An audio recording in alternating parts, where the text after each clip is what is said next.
Darwin was born on the 12th of February 1809, Darwin Day.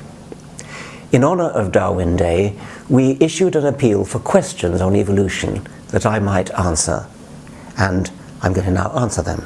I've always believed homosexuality was nature's population control so that we don't overpopulate thoughts. That's a very tempting error, not with respect to homosexuality, but with respect to the idea that nature does population control. That's not the way nature works.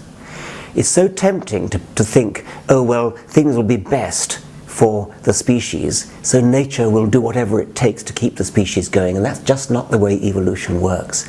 Natural selection works at the level of the individual gene. So in order for natural selection to favour population control, natural selection would have to favour a gene or genes in an individual that limited that individual's reproduction. Homosexuality would do that, but of course it wouldn't actually be naturally selected, because the individual that doesn't have the children doesn't pass on the genes for not having children. In order for natural selection to favour population control, it would have to be the case that an individual that has too many children ends up rearing fewer. And this was worked out by the great ornithologist David Lack, who studied clutch size in various species of birds.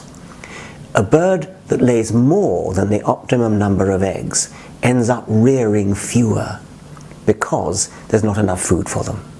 A bird that begins by laying too few eggs also ends up rearing fewer for more obvious reasons. There's an optimum number of eggs which a bird species will lay. That's the extent of population control adaptation. So I'm afraid it couldn't be true that homosexuality is an adaptation to keep the population size down.